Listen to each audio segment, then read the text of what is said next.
Welcome back. Keep it modest now. Just over a year ago, we told you about a horrific hate crime caught on tape. A group of white teens beating up an African-American man in a parking lot in Jackson, Mississippi. Exclusive surveillance video was obtained by CNN that shows one of the teens backing up his pickup truck so he could actually drive over James Anderson's battered body. The 47-year-old auto worker died. A federal investigation followed. The truck's driver, Darrell Dedman, pleaded guilty to murder and admitted he was part of a group of white teens who entertained themselves by driving around looking for black victims to beat up. A sixth member of the group pleaded guilty to federal hate crimes just this month. And now, 125 miles north of Jackson, another African-American man has been killed by a white teenager in a car. This time, no hate crime charges have been filed, and outrage is growing. Our investigative reporter Drew Griffin tonight. Keep it honest.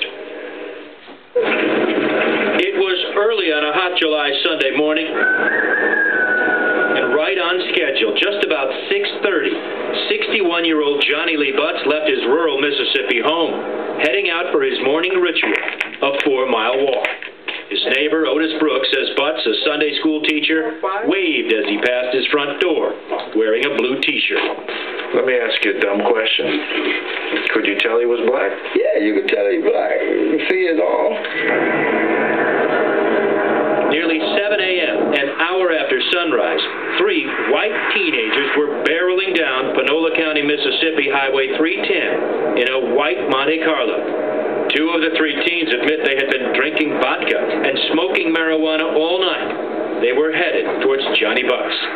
The 2 passengers say they and the driver of that white Monte Carlo, 18-year-old Mathew Darby, spotted a man walking on the shoulder on the opposite side of the road.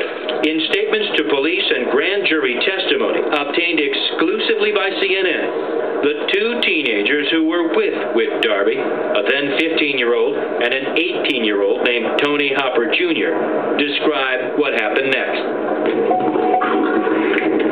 We see a walker on the side of the road, the 15-year-old tells police. The complete left side of the road, while we are on the complete right side of the road. And I pointed out to say, watch out, there's a walker there. As we get closer, the 15-year-old says, Whit slightly turns the steering wheel, and I saw him. Watch out, don't do nothing stupid.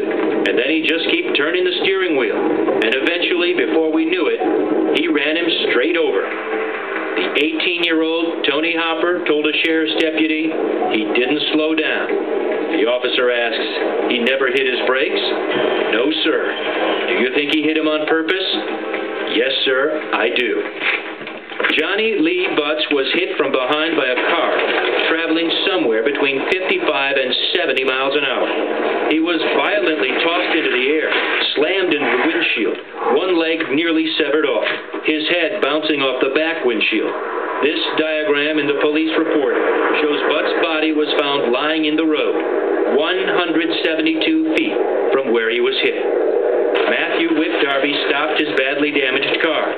His 2 passengers told police they got out, looked at the body, then jumped back in the car while Darby sped away. The next day, the 2 teenage passengers turned themselves in.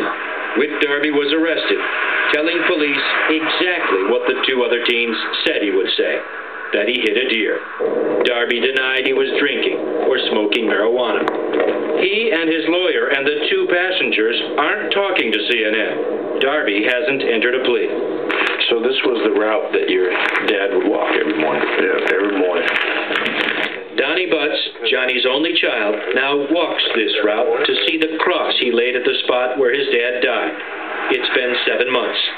Mathew Darby is in jail charged with murder, but not with the added crime of hate. In this racially charged area of rural Mississippi, Confederate flags fly in front of homes just down the road from where Johnny Butts was killed. His son Donnie, his family, and many other blacks in this community say the police, the district attorney, the white law enforcement of Panola County aren't investigating why Johnny Lee Butts was killed. They say the motive was hate. They knew he was black. They're white. And that was the only reason why they ran him over, because he was black. Point blank. The DA so far has said flat out, this was not a crime of race. Well, what was it? I want to know, what was it? If it wasn't racist. was just hate. I don't understand. The district attorney in this case told CNN one reason a hate crime has been ruled out is that the boys in the car that morning could not see whether the walker, Johnny Butts, was black or white. But that is not true, according to the statements given by one of the teens in that car. In grand jury testimony obtained by CNN, Tony Hopper, who was riding in the backseat, said he could see Johnny Butts was black before he was hit. Could you tell whether he was a black man or a white man before y'all hit him? Asks an investigator. Yes, Hopper says, I could tell that he was black. It's the same thing he said the day after the killing, when a sheriff's deputy asked, did you all know if he was black or white? The teen said, I could tell he was a black man. The 15-year-old passenger in the car, riding in the front seat, says he couldn't tell. There is also this, an interview with Tony Hopper's mother shortly after the incident. Was racist. Two of those kids freaked out. Hope Hopper has since said nothing about the crime. Her son has not been charged. She did tell local media that after speaking out, she and her family received death threats. She's declined comment to CNN. I understand what she said, and I don't know where she got that from. John Champion is the local district attorney.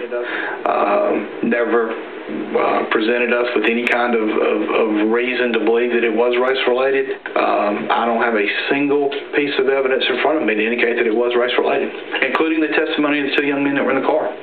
You got three white teenagers running down a black guy on the side of the road.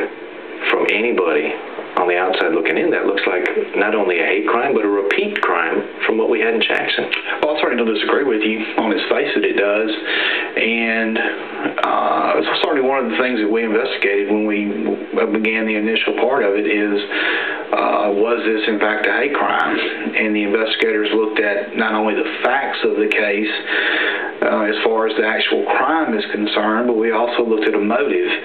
And during the course of the investigation, we uncovered absolutely nothing that indicated that this would be a hate crime. John Champion has no idea what the motive was.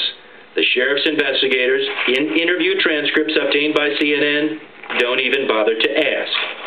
Champion says the investigation has exhaustively looked at the background of White Darby and found no racism. He even says he called in the FBI, which he says agreed race was not a factor. But the FBI isn't so sure. A spokesperson telling CNN the FBI absolutely considers this investigation to be still open. Pastor Fred Butts is Johnny Butts' brother. Do you believe that the sheriff and the district attorney either don't want to or are afraid to know the truth? I actually think they don't want to. They don't want to push that issue. They don't want to push race. Yeah, I actually believe that they don't want to push that issue. And there is this. Days after Johnny Lee Butts was killed, and literally just around the corner, these four boys were walking on the shoulder of this road when two white men, they say, in a white Jeep aimed straight for them, scaring them into the ditch. And they were laughing when they passed by? Yes, sir. And just kept going? Yes, sir. Scared you, huh? Yes, sir. Neighbors told CNN they watched the whole thing from their porch. We tried to get hold of the police incident report. To our surprise, after repeatedly declining to be interviewed, Sheriff Dennis Darby himself called us back. He told us there's nothing in this report and that he wouldn't give it to us.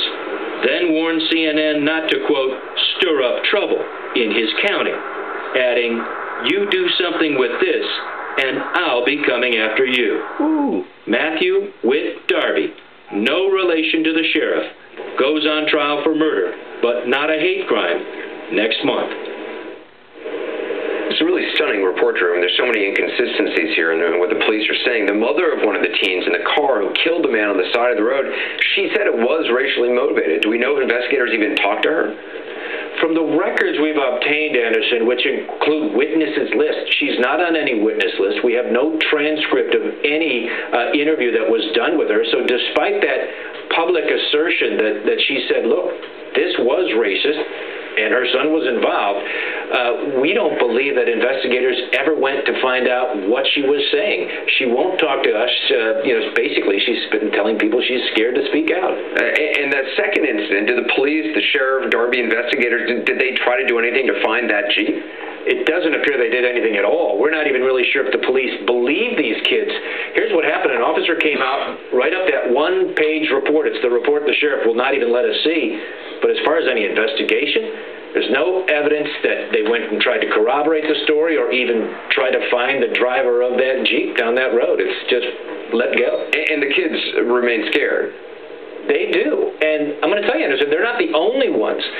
And people are beginning to ask about other cases. 3 years ago, a black man was found dead on the side of a rural road in this county. The medical examiner determined he'd been run over by a car. But I can tell you there's no evidence of any sort of investigation there either. No arrest, no car, no explanation as to how this black man was just found hit by a car on the side of the road 3 years ago. White Nationalist way of life. Wow. Drew, we'll see if this report changes anything. We'll continue to follow it. Appreciate it, Drew. Great investigation. Some shocking images of a helicopter in central London today after it struck a crane, crashed onto the street below. Take a look at that.